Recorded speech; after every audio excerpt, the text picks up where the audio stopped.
Welcome to E3, Engage and Empower with Empathy, a podcast brought to you by the Empathy Collective, a consulting firm that helps business leaders inspire change, one conversation at a time. I'm Rebecca Dreameye, your host, and we are building a community of like-minded leaders and experts who all share the same passion, taking care of people at work. Whether you are a blue-collar worker or white-collar worker, small business owner or corporate executive, you belong in this community. My guest today, Joey Natale, believes everyone has the potential to shine, no matter the challenges. He has a strong conviction that the world can improve with guidance, collaboration, training, and more people believing in themselves.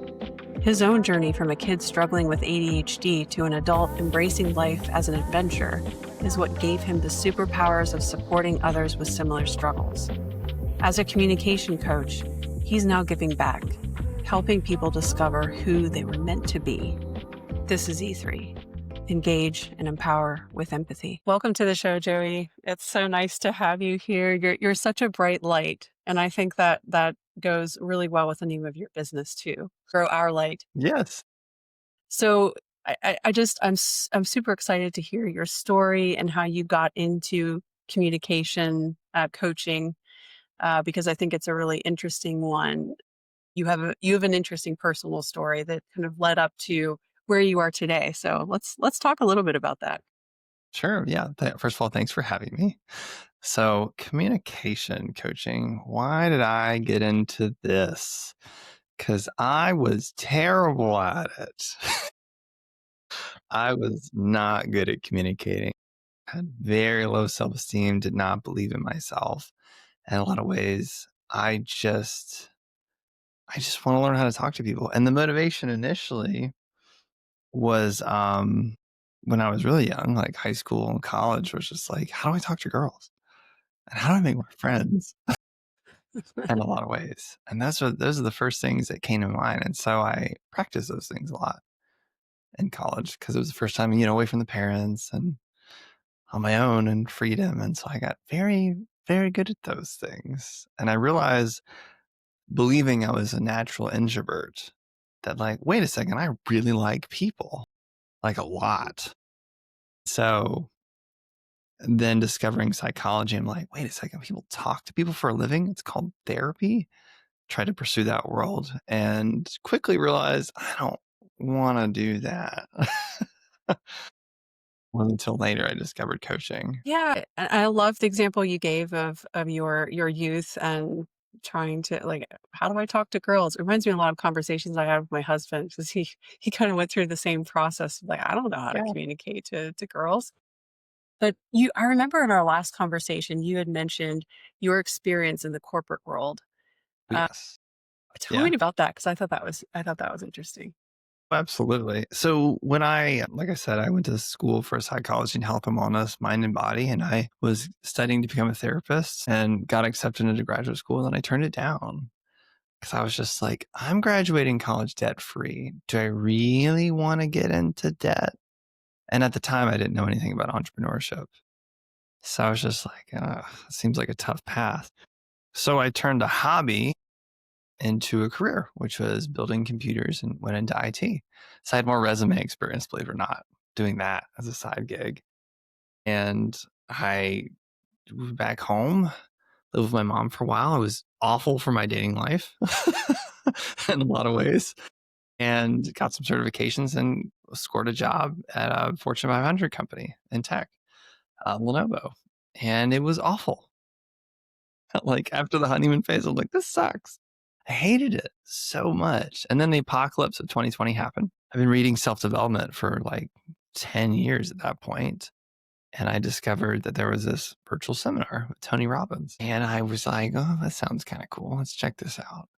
So I went, and it was amazing. And there was a particular story and moment that he shared that really resonated with me. And he said, do you ever have this moment where you feel like you want something more in life? I was like, yes. You talking to me? Those moments where you feel like you're meant for more, but you're just not sure what it is. I'm like, go on. Sounds familiar. Like if you ignore that feeling and you shove it down, you'll wake up in 20 and 30 years and be like, what have I done with my life? And I'm like, oh God, that's me. That's one of my biggest fears. I was like, I don't want to do that. I was like, what is this thing Tony does? Coaching. What the heck is coaching? Oh, it's similar to therapy. It's in the same realm, but not the same thing. More my speed and style and flavor. And so I was just like, I'm going to do that. So I did and pursued it. And I learned to quiet quit very hard at my job. I was a terrible employee. Should have been fired a long time ago, frankly, and pursued certification after certification, done inner work, all the things until now. I help people who want to turn their inner critic into their inner hero and find their voice. And it's pretty great. Much more story in between there, of course. Yeah, no, and I love hearing stories of transformation like this, personal transformation, where you realize you're not on your authentic path and then you self-direct. And I feel like it's not as simple as it seems. I'm No. sure there was a lot of soul searching when you were sitting at your desk at Lenovo thinking, Mm-hmm. oh, this is comfortable, this is easy, I got a consistent salary. How did you take that courageous step to just say, "You know what? This is authentically me, and I'm just gonna go out and take this risk." I mean, you even mentioned when you graduated, "Ooh, entrepreneurship, that's I don't know if that's a viable path." I mean, you were worried about going into debt if you went into grad school, so you had this very conservative mentality. How were you able to make that mental shift? Good question. When I was at Lenovo for about almost 5 years or so, and I it was comfortable in a lot of ways. Wasn't easy. If you're not growing, you're dying. And I was slowly wasting away in some ways. It felt like it. I was obviously studying and learning. So there was that piece. And I'd have these tough moments of a customer's upset and it escalates to the boss and there's a tough conversation. And I'd be like, man, I really want to quit today. But I feel like I couldn't because I hadn't had things up and running yet or still in the process. So there was always those stressful moments. And there were a lot of nights of feeling and days of feeling hopelessness of just like, I don't know when this will shift. And that lasted for a while because what I've learned now, become my own, is if it's meant to be, it's up to me. There are no deadlines unless you have client calls and you make deadlines with speeches and things. You have things externally about you. But internally, it was really up to me and it was just easy to fall into it. But initially, what drove me was the pain of staying there. Kind of a concept I talk with clients about moving away from energy or negative motivators versus moving toward, which is positive motivators. We have both, and they're both important to have. Initially, when we first started a venture, there's usually, not always, but a high negative motivator. I wanted to get the heck away from that job, and that drove me. However, if that's the only thing driving you, it's going to be, you're going to get inconsistent results, which I did sometimes because things were like, my father always put it best, corporate's like the rapids. There's going to be smooth sailing some days and there's going to be like turbulence in a lot of ways. So those turbulent times where I was really motivated and push, and those calm times, it was, I was a little more lazy about it.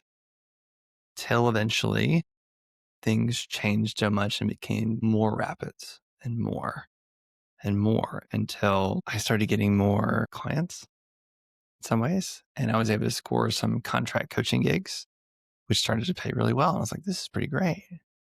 And I wanted to double dip. That was a fantasy. I wanted to do that and like do all the things. I stayed in corporate long enough to buy a car, pay it off, and get the house. Check all the boxes for some things having the corporate salary.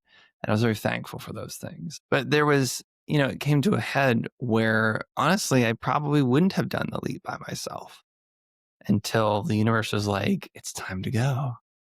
And that turned into, long story short, a series of events where there was just an angry customer that knew the right people, went to the top, and they put me on the chopping block. And it was either I was going to be forced out or I make my own way. And I was just like, I'm not going to play this game. So I quit. And I did. And it was scary. It was terrifying. I had at that point a coaching contract gig that was bringing me clients consistently. I don't have that anymore now, but it was pretty great when I had it for a couple of years. And that gave me the courage to do so. It wasn't as much as the corporate salary, of course, but it was enough to pay the bills. And that was kind of the defining moment initially. I'm just like, I'm going to make my choices for me versus allow life to let it happen to me in a lot of ways. And that felt really good. And No it also kidding. came with a lot of anxiety and stress too. It's better than having a boss tell you what to do and you just don't believe in the work you do.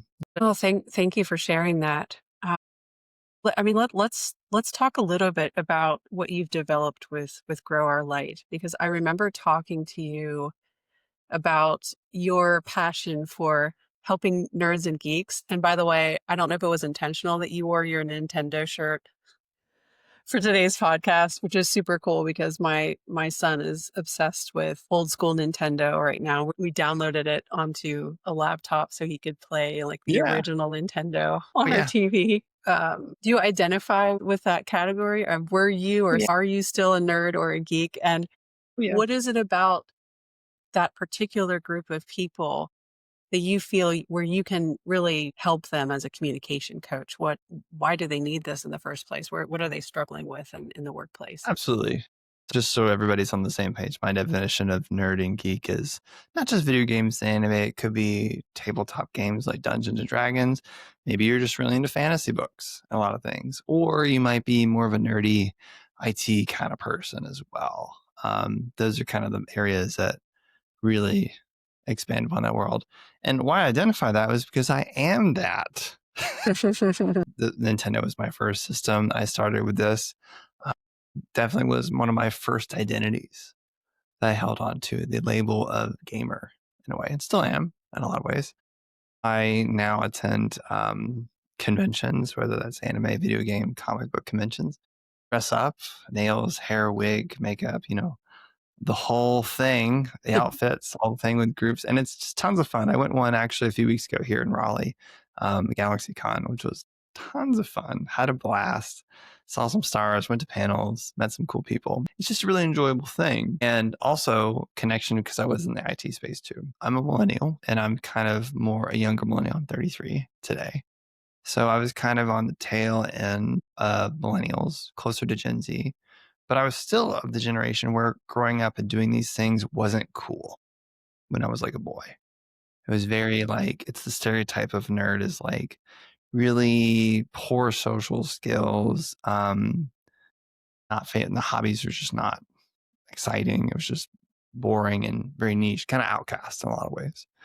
And so nowadays it's cool. Like I was reading a study recently that Gen Z people actually watch anime more than sports by like a staggering amount, like 60, 70, something ridiculous number percentage, like a lot more than it was in my generation in particular. So it's now cool to be that, but it wasn't when I was growing up. So there's this piece of being a social outcast, not belonging, not fitting in, and not know how to articulate that, not know how to fit in. Some people who are in this space are neurodivergent, ADHD, autistic in a lot of ways that they have to mask and all that kind of piece too. And it's very hard for them in a lot of ways. And having very not normal mainstream hobbies and feeling isolated because you can't express your passions in a lot of ways until they have more conventions, which is now more of a thing versus when I was younger. So I resonate with this audience a lot because it was kind of where I came from. And now I'm kind of this strange person who's very good at articulating myself, whether that's in the workplace and romantic relationships or friendships, and also networking and knowing how powerful it is to articulate one's voice and why it matters. That's fantastic. And I'm an older millennial, so I'm 41. And I absolutely concur with you on the nerds and geeks, like kind of being the outcasts in school. I always tried to kind of gravitate between groups. I never really identified with a particular group. I just kind of was friends with all the groups. Yeah, yeah. It's unfortunate that we have to put people in categories, right? But I'm fascinated by your journey because I'm talking to you right now. Obviously, you articulate what you want to say extremely well. How did you get to that point where you were able to develop that skill yourself so that you could then help others go through that journey too. So I'm ADHD and dyslexic. So no, the letters don't flip in my case. It's more so reading comprehension and speed processing. So these are areas that I typically struggle with in school. My perceived intelligence level in school was always lower on paper than it was in person. So I got better at talking because I preferred it in a lot of ways. And so I didn't realize that till much later, like after grade school, of course. But I always struggled with text and just writing in general. Learning to express myself on paper was always very challenging for me.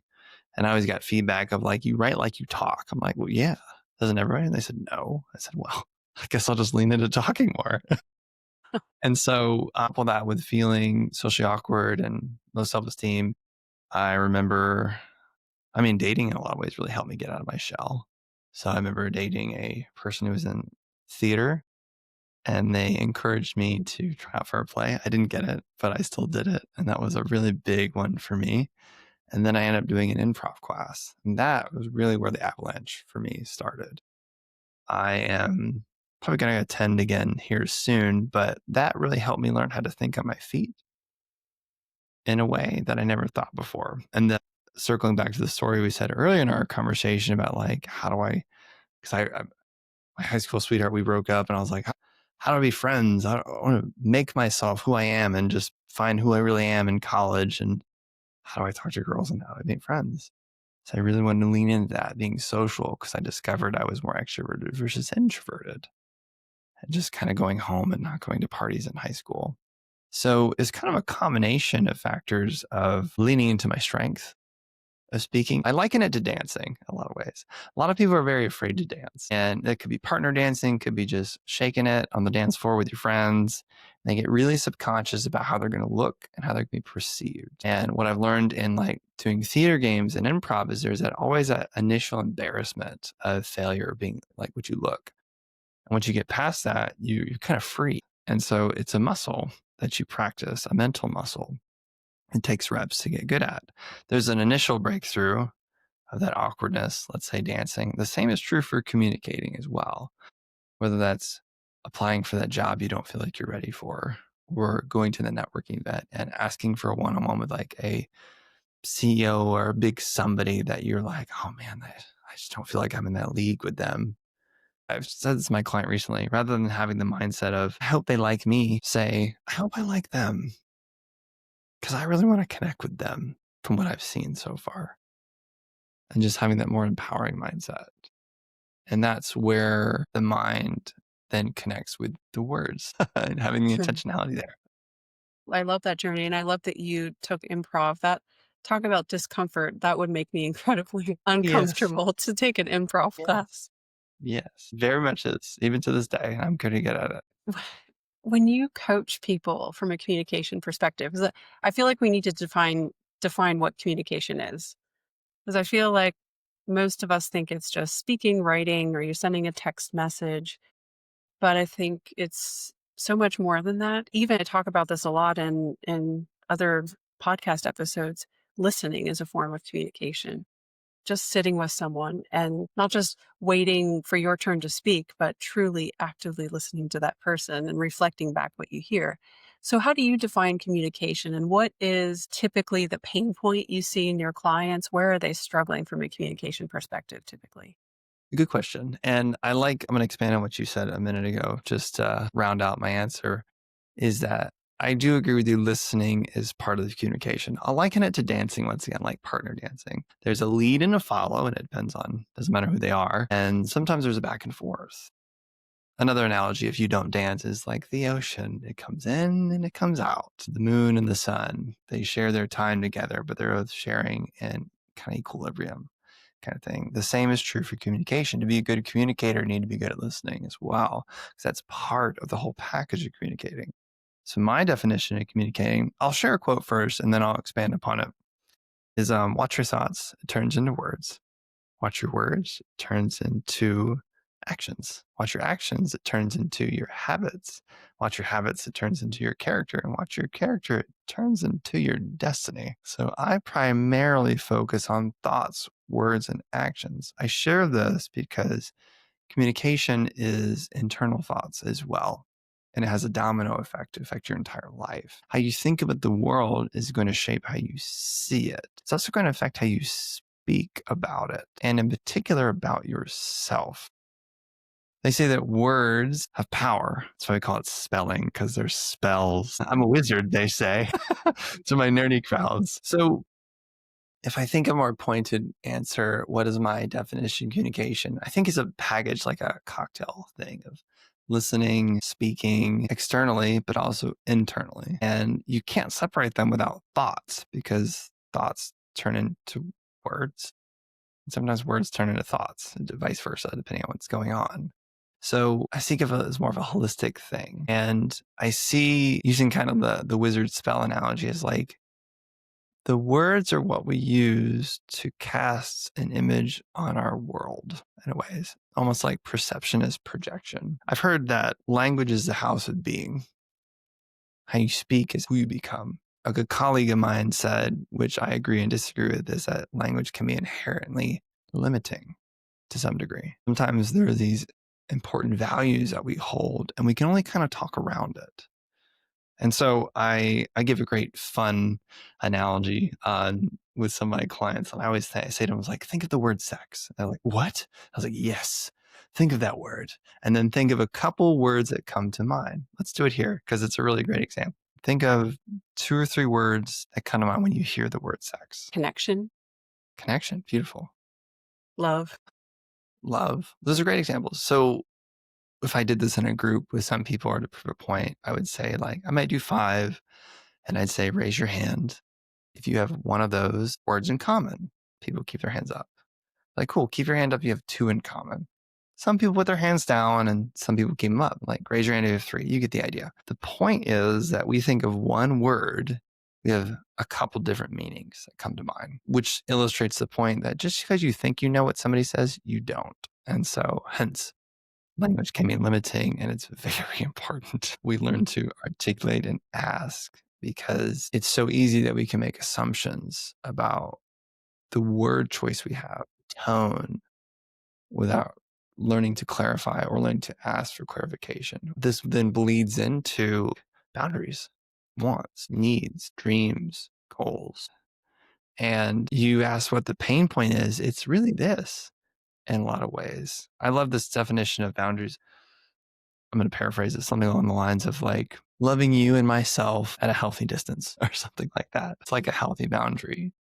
In order to express your boundaries, you articulate them with your words or written. I see people being afraid to often step into their light of who they are, or even fear to dream to be. But if we can dream about it, their then thing is, I'm afraid to be seen or heard. And then when it comes to communication, definitely being heard. And that can look like I've said before, asking for what you want, asking for what you don't want. And that's a big thing of what I do, of stepping into that greatest version of yourself and being it. Yeah. Well, it sounds like a lot of what you do is just helping people overcome fear Yeah.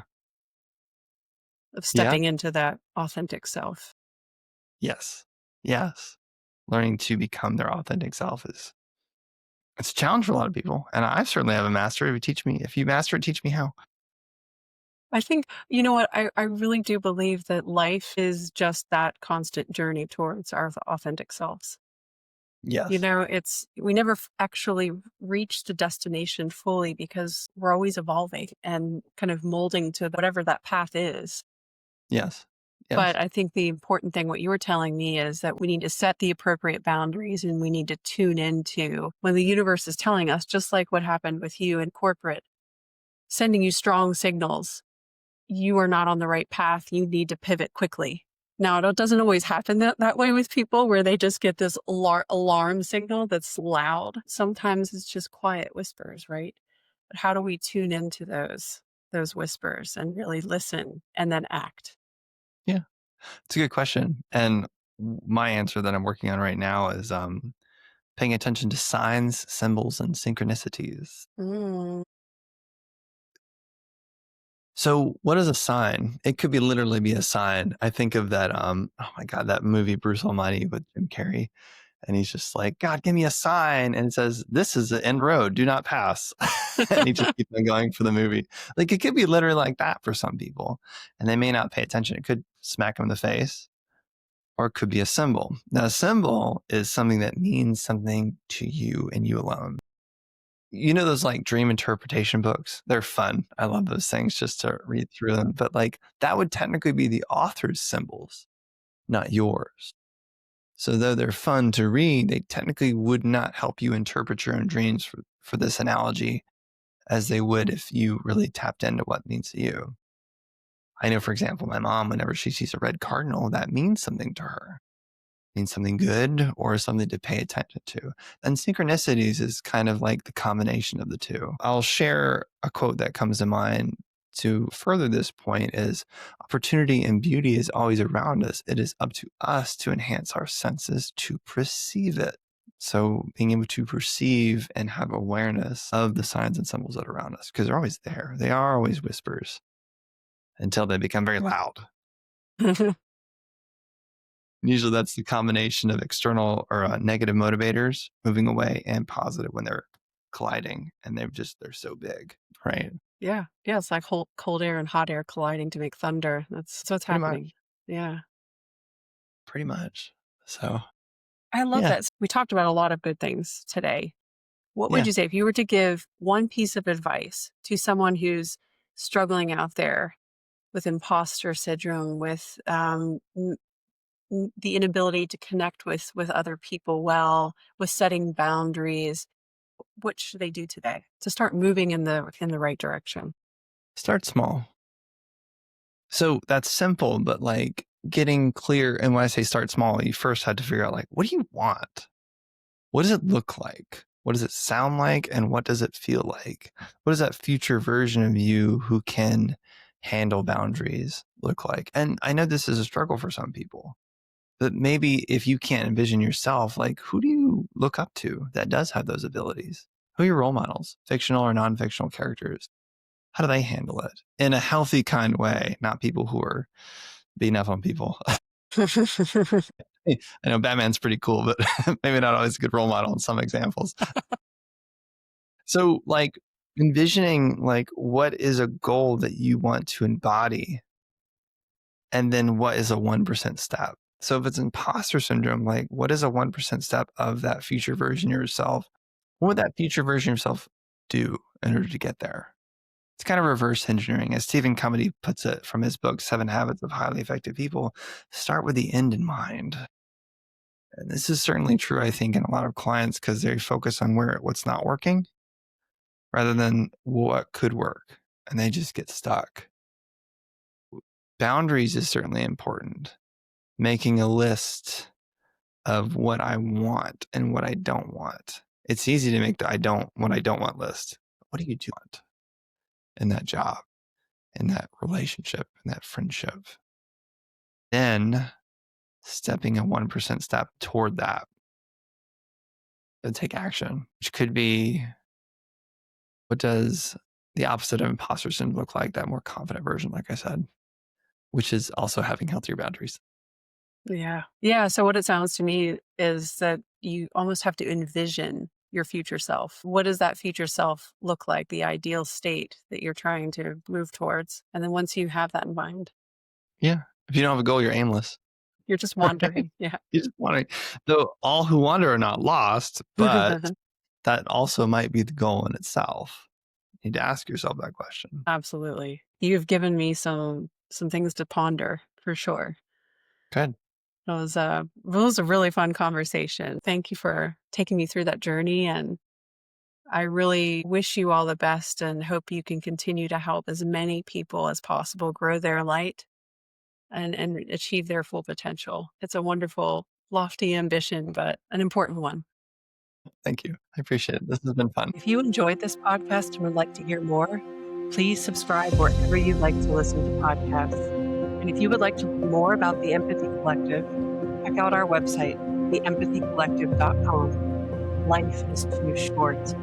Let's take care of each other at work so that together we can make the world a better place.